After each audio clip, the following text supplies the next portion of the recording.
ఇందిరమ్మ రాజ్యం అంటే ఇళ్లు కూల్చడమా? మూసీ ప్రక్షాళనకు వేల కోట్లు ఎలా తెస్తారు? బీజేపీపై కోపంతో పేదల ఇళ్లు కూల్చొద్దన్న కిషన్ రెడ్డి.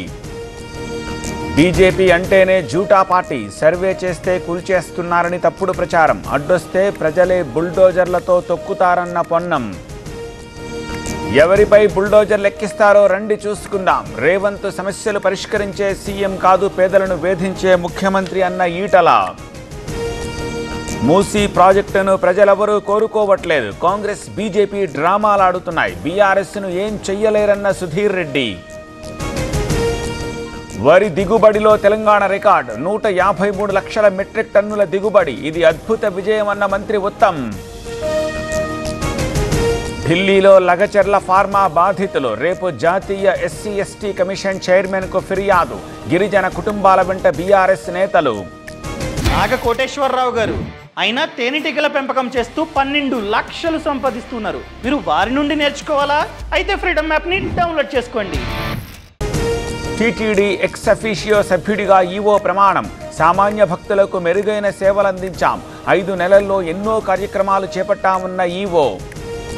తెలంగాణలో గ్రూప్ 3 ఎగ్జామ్, రాష్ట్ర వ్యాప్తంగా 1400 సెంటర్లు, పరీక్షా కేంద్రాల దగ్గర 144 సెక్షన్. సిబిఐకి చెక్కిన వాల్తేరు డివిజన్ డిఆర్ఎం, మెకానికల్ టెండర్ల విషయంలో 25 లక్షల లంచం, కీలక డాక్యుమెంట్లు స్వాధీనం చేసుకున్న సిబిఐ. నారావారిపల్లెలో సీఎం చంద్రబాబు, సోదరుడు రామ్మూర్తి భౌతిక కాయానికి నివాళులు, అధికారిక లాంఛనాలతో అంత్యక్రియలకు ఏర్పాట్లు. మాజీ మంత్రి కొడాలి నానిపై కేసు, చంద్రబాబుపై అనుచిత వ్యాఖ్యలు చేశారని ఫిర్యాదు, విశాఖ 3 టౌన్ పిఎస్లో కంప్లైంట్. మహానంది ఆలయంలో టికెట్ల గోల్మాల్, ఒకే నెంబర్పై పలు శీఘ్ర దర్శనం టికెట్లు, ఎస్పీ ఆదిరాజ్ సింగ్కు ఫిర్యాదు. ఈ నెల 29న విశాఖకు ప్రధాని మోదీ, గ్రీన్ హైడ్రోజన్ హబ్కు శంకుస్థాపన, ఏయూ గ్రౌండ్స్లో బహిరంగ సభకు ఏర్పాట్లు. మన్యం జిల్లాలో ఏనుగుల బీభత్సం, సోమినాయుడు వలసలో పంట పొలాలు ధ్వంసం, నష్టపోయామని రైతుల ఆవేదన.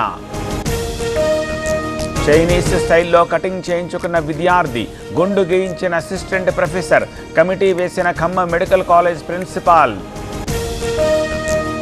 అన్నమయ్య జిల్లాలో క్షుద్ర పూజల కలకలం, గుప్త నిధుల కోసం పురాతనాలయంలో పూజలు, నిందితులు సుబ్బారెడ్డి, భాస్కర్ రెడ్డి అరెస్ట్. పటాన్ చెరువులో చైన్ స్నాచింగ్, 4 తులాల పుస్తెల తాడు లాక్కెళ్లిన దుండగులు, పిఎస్లో బాధితురాలి ఫిర్యాదు. మణిపూర్లో ప్రధాని పర్యటించాలి, శాంతి భద్రతల పునరుద్ధరణకు కృషి చేయాలి, అల్లర్లు రక్తపాతం కలచివేసిందన్న రాహుల్. 2వ రోజు మహారాష్ట్రలో పవన్ ఎన్నికల ప్రచారం, ఇవాళ బల్లార్పూర్లో బహిరంగ సభ, సాయంత్రం పూణే కంటోన్మెంట్ పరిధిలో రోడ్ షో. నైజీరియాలో ప్రధాని మోదీ పర్యటన, 5 రోజుల్లో 3 దేశాల పర్యటన, బ్రెజిల్లో జరిగే G20 సదస్సుకు హాజరు.